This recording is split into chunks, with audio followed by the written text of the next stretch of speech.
तो स्वागत है आपका आज के हमारे नए क्लास में। और आज आपके लिए क्लास 12 के स्टूडेंट्स के लिए हम इंग्लिश में चैप्टर लेकर आए हैं द थर्ड लेवल। काफ़ी ज़्यादा ये इंपॉर्टेंट चैप्टर भी है और आज आपको बताएंगे इसका लॉन्ग आंसर।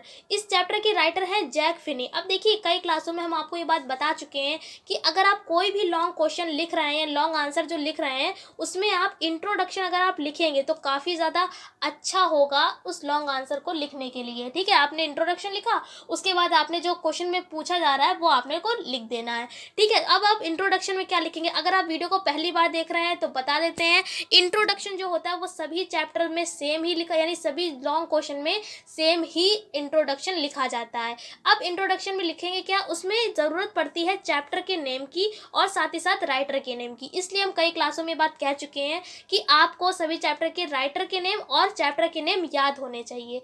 पहली थिंग तो ये होगी। अब देखिए, जैसे कि अब आप जैसे इंट्रोडक्शन सभी में सेम क्या रहेगा, the present question has been taken from an important chapter, यानी लेसन जो भी आपका नेम है वो आप डाल देंगे, बाय जो भी यानी कि जो राइटर का नेम है वो डाल देंगे। फिर जो क्वेश्चन में पूछा जा रहा है यानी कि वी आर डिस्कसिंग, आप इस टाइप से कुछ भी वहाँ पर बनाकर लिख देंगे अकॉर्डिंग टू द क्वेश्चन, जो भी क्वेश्चन है उसके अकॉर्डिंग।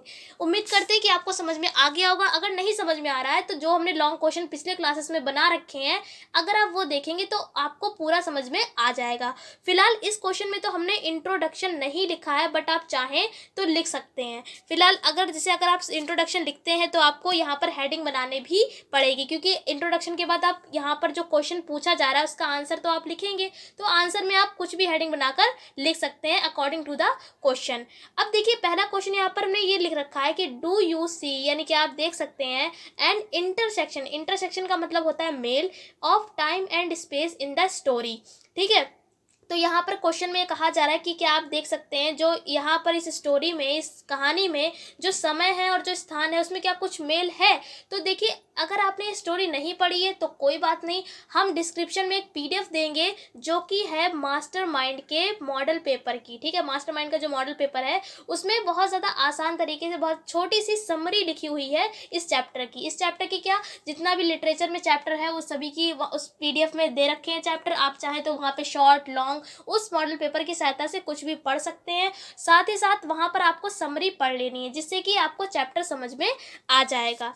ठीक है, तो आपको इतना तो समझ में आ गया होगा। अब देखिए, यहाँ पर इस चैप्टर में यहाँ पर आंसर में क्या आप लिखेंगे कि yes there is an intersection of time and space in the story, यानी कि यस यानी कि हाँ, हम जो है वो टाइम यानी समय और स्पेस यानी कि स्थान, इस स्टोरी में समय और स्थान में कुछ मेल है। उसके बाद देखिए, two different periods and two different places intersect it, यानी कि टू डिफरेंट पीरियड्स का मतलब दो अलग अलग पीरियड्स में, यानी दो अलग अलग समय पर और दो अलग अलग स्थानों पर ये मेल है।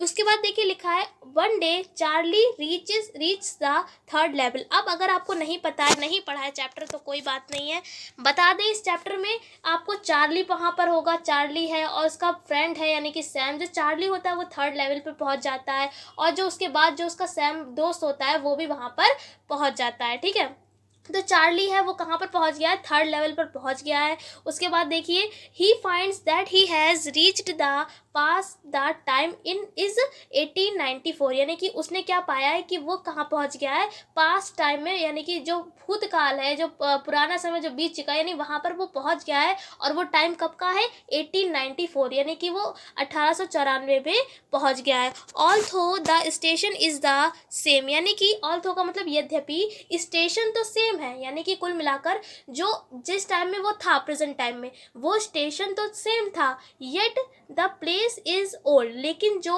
प्लेस था, स्थान था, वो बहुत ज़्यादा पुराना लग रहा था। अब देखिए, जब वो पुराने समय पहुंचा है तो ऑब्वियसली जो वहाँ की जो चीज़ें होंगी वो भी सब पुरानी होंगी, लेकिन यही बात यहाँ पर लिखी गई है कि जो वहाँ का स्टेशन था वो तो सेम था, जैसा उसके टाइम पे था वैसा अभी भी है, बट जो इस समय जो प्लेस है वो कैसा है, ओल्ड यानी कि पुराना है।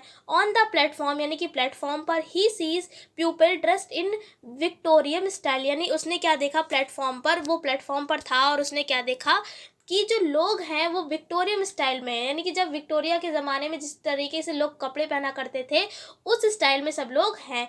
ही finds a stack of newspaper on the platform, यानी जब वो न्यूज़पेपर्स को देखता है तो उस पर क्या लिखा होता है, the date printed tell him that it is the year 1894। यानी जब वो न्यूज़पेपर को देखता है तो उस पर जो डेट छपी हुई होती है, जो डेट उस पर छपी हुई होती है, वो क्या कहती हैं कि जो ये साल है वो कौन सा है, 1894, यानी कि 1894 का ये साल है।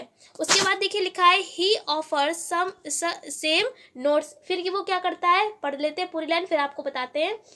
He offers same notes to the ticket clerk for 2 tickets to गलीशबर्ग। अब देखिए वो गलीशबर्ग जाने के लिए क्या करता है, 2 टिकट खरीदता है क्लर्क से, ठीक है। तो और उसके पास देखिए करेंसी तो वो उसके उसी के टाइम की है ना, तो देखिए आगे आप पढ़ेंगे तो आपको समझ में आएगा। वो गलीशबर्ग पर जाने के लिए क्या करता है, 2 टिकट क्लर्क से खरीदता है। But the clerk thinks that the notes are counterfeit. इस काउंटरफीट का मतलब होता है नकली। लेकिन जो क्लर्क होता है वो ये क्या सोचता है, सॉरी यहाँ पर थिंक्स नहीं होगा, यहाँ पर थिंक होगा, मिस्टेक है, आप सही कर लें। कि जो क्लर्क है वो क्या सोचने लगता है कि जो नोट है वो कैसे नकली हैं।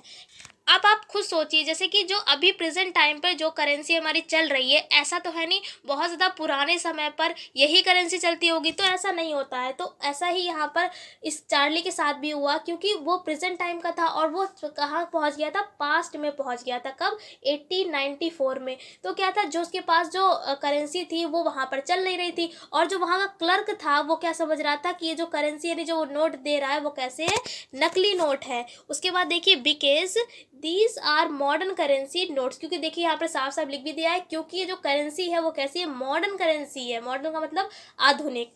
The same way Charlie's friend Sam reach गलीशबर्ग ऑफ 1894। उसके बाद क्या होता है, इसी तरह से जो चार्ली का जो फ्रेंड होता है सैम, ये डॉक्टर भी है एक्चुअल में, तो ये भी क्या होता है उसके बाद गलीशबर्ग में 1894 में पहुंच जाता है। तो इस तरीके से आप ये पूरा आंसर लिख सकते हैं, यानी टाइम और जो स्पेस है उसमें किस तरीके से इंटरसेक्शन है, इस तरीके से पूरा आप लॉन्ग आंसर लिख सकते हैं। उम्मीद करते हैं कि पूरा आपको समझ में आ गया होगा। अगर वीडियो पसंद आई हो तो लाइक करिएगा, चैनल पर नए हैं चैनल को सब्सक्राइब कर लिए। हम आपसे फिर मिलते हैं एक ऐसी क्लास के साथ, तब तक के लिए जय हिंद जय भारत।